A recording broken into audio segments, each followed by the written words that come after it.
안녕하세요. 교육 담당자 지호쌤입니다. 대학을 선택할 때 많은 분들이 인서울 대학만이 정답이라고 생각을 하시는데요. 하지만 실제로는 지방거점 국립대학교, 흔히 말하는 직어국을 목표로 준비하는 학생들도 정말 많습니다. 그 이유는 단순히 등록금이 저렴해서가 아닙니다. 직어국은 국가의 지원을 받는 국립대학인 만큼 탄탄한 교육 환경과 우수한 교수진, 넓은 캠퍼스와 연구시설을 갖추고 있으며 해당 지역을 대표하는 명문대로 인정받는 경우가 많아 지역인재 전형이나 공공기관 채용 등에서도 유리한 기회를 얻을 수 있으며 사립대학교보다 등록금 부담이 적고 기숙사와 장학금 혜택도 잘 갖춰져 있어 경제적인 부담을 줄이면서 대학생활을 할 수 있다는 점도 큰 장점입니다. 그래서 오늘 영상에서는 국립대 순위를 매겨보면서 각 대학의 장점, 취업 방향, 특징까지 알려드릴 테니 직어국 또는 국립대 진학을 고민하고 계신다면 영상 끝까지 시청해주세요. 일단 직어국 학교가 어디인지부터 알아볼게요. 지방거점 국립대는 서울대, 부산대, 경북대, 경상국립대, 전북대, 충북대, 충남대, 강원대, 제주대 총 10개로 나누어져 있습니다. 직어국과 국립대 중 1위는 어디일까요? 다들 아시는 것처럼 서울대입니다. 서울대학교는 입시 성적, 연구 역량, 교수진, 대학원 진학, 취업, 사회적 인지도 등 거의 모든 평가에서 국내 최상위권에 위치합니다. 다른 국립대학교와 동일한 기준으로 비교하기가 어려울 정도로 독보적인 대학이기 때문에 자세한 설명을 생략하고 바로 2위부터 살펴보겠습니다. 2위는 부산대입니다. 정시합격 성적은 기계공학, 전자공학, 컴퓨터공학, 화공생명공학, 경영학 등 인기 학과는 2등급 초중반 이상의 성적이 요구될 수 있습니다. 다만 의외과 약학부는 단연 최상위권 성적이 필요하고요. 부산대는 부산, 울산, 창원 산업단지와의 연계성이 좋다 보니 현대계열 회사와 삼성중공업 같은 제조, 조선, 자동차 기업으로 진출할 수 있습니다. 그래서 부산, 울산, 경남에서 생활할 계획이라면 웬만한 수도권 중상위권 대학보다 부산대를 선택하는 것이 유리할 수 있습니다.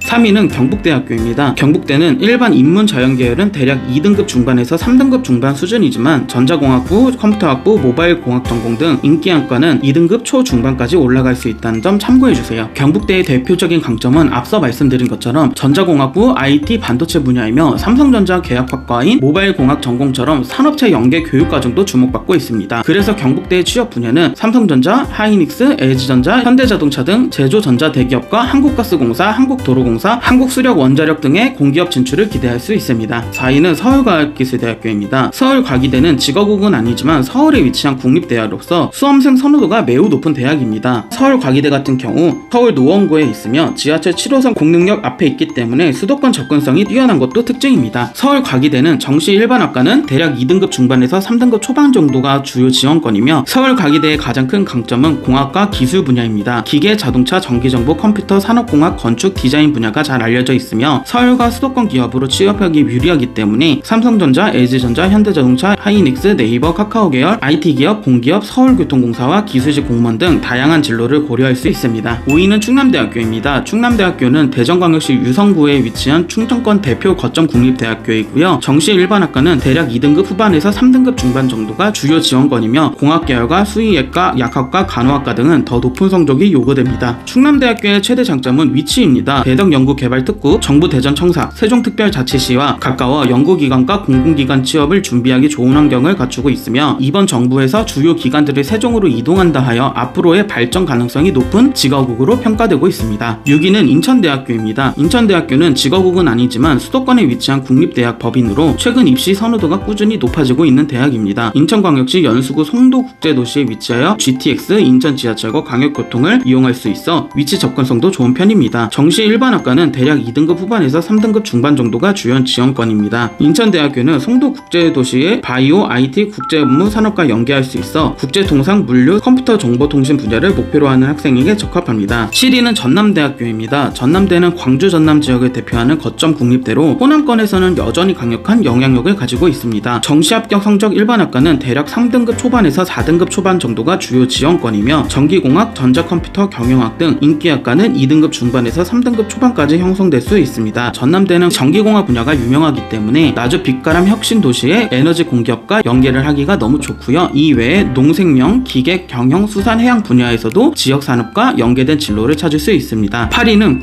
국립부경대학교입니다. 부경대는 직어국은 아니지만 부산에서는 부산대 다음으로 높은 인지도를 가진 국립대로 평가받고 있습니다. 정시합격 성적 커트라인은 일반 인문 자연계열은 대략 3등급 초반에서 4등급 초반 정도가 주요 지원권이며 컴퓨터, 전자, 기계, 화학공학과 경영계열은 2등급 후반에서 3등급 중반 수준까지 올라갈 수 있습니다. 부경대 같은 경우 수산해양 관련 학과는 거의 유일하게 관련 기관으로 취업을 하기가 수월합니다. 그래서 해양수산 분야로 진로가 명확하다면 순위 이상으로 높은 가치를 가진 학교 중 하나입니다. 9위는 충북대학교입니다. 충북대는 충청북도 청주시에 위치해 있고요. 거점 국립대로 수도권과 비교적 가깝다는 장점이 있습니다. 정시 합격 성적은 일반 학과 기준으로 대략 3등급 초반에서 4등급 초반의 주요 지원권이며 전자정보, 소프트웨어, 반도체, 화학공학 등 인기 이공계 학과는 2등급 후반에서 3등급 중반 수준의 요구를 할 수 있습니다. 충북대는 청주 오창과 오송의 반도체 바이오 산업단지와 가깝고 수도권에서도 이동하기 비교적 수월하며 충북 지역에서의 인지도와 공공기관 취업 경쟁력도 안정적인 편이라 충북대는 수도권과 충청권 취업을 동시에 고려하는 학생에게 가성비가 좋은 대학입니다. 오늘 마지막 학교는 전북대학교입니다. 전북특별자치도를 대표하는 거점국립대학교로 지역 내에서는 높은 인지도와 안정적인 평가를 받고 있습니다. 정시 합격 성적은 일반 학과 기준 대략 3등급 중반에서 4등급 중반 정도가 주요 지원권이며 농생명, 수의학, 기계자동차, 신재생 에너지 분야에서 강점을 가지고 있으며 취업 분야는 농생명 기업, 식품기업, 자동차 부품기업, 공무원과 지역 금융기관도 주요 진로입니다. 전북에서 정착할 계획이라면 학교의 실제 취업 가치는 단순 입시 성적보다 높게 평가를 할 수 있습니다. 지금까지 국립대 순위 탑10을 살펴봤습니다. 대학을 선정할 때는 순위만 보고 결정해서는 안 됩니다. 첫 번째는 졸업 후 어느 지역에서 일하고 싶은지를 봐주셔야 하는데요. 부산, 울산, 경남에서 취업하고 싶다면 부산대와 부경대가 유리하고 대구, 경북에서는 경북대, 광주, 전남에서는 전남대, 대전, 세종에서는 충남대가 강합니다. 두 번째는 학과 경쟁력입니다. 전자공학은 경북대, 기계조선화학공학은 부산대, 연구개발과 공학은 충남대, 전기에너지는 전남대, 해양수산은 부경대처럼 대학마다 강한 분야가 다르기 때문에 내가 원하는 목표에 따라 지원을 해주셔야 합니다. 세 번째는 생활비입니다. 순위가 한두 닥이 높다는 이유로 먼 지역에 있는 대학을 선택하면 4년 동안 기숙사비와 월세, 교통비, 생활비가 상당히 많이 들어갑니다. 대학 간 차이가 크지 않다면 집에서 통학할 수 있는 지역 국립대를 선택하고 남는 비용과 시간을 자격증, 어학점수, 인턴, 교환학생 준비에 투자하는 것이 더 유리할 수 있습니다. 마지막으로 지역 인재 채용은 대학에 입학한다고 자동으로 취업이 보장되는 제도가 아닙니다. 지원할 수 있는 기회가 확대되는 것이므로 학점, 자격증, 어학, 직무 경험과 면접 준비가 반드시 함께 이루어져야 하는 점 참고해주세요. 오늘 소개해드린 순위는 대학 선택을 돕는 하나의 참고 기준일 뿐이지 같은 대학이라도 학과에 따라 입시 성적과 취업 결과가 크게 달라질 수 있기 때문에 반드시 본인이 지원하려는 모집 단위의 입시 결과와 교육 과정을 확인하시길 바라며 순위에 없는 학교도 충분히 좋은 곳이기 때문에 모두가 원하는 입시 결과를 받으시면 좋겠습니다. 오늘 영상이 도움이 되셨다면 구독과 좋아요 부탁드리고요. 여러분이 생각하는 국립대 순위와 가장 가성비가 좋은 국립대는 어디인지 댓글로 남겨주시기 바랍니다. 지금까지 교육 담당자 지호쌤입니다. 감사합니다.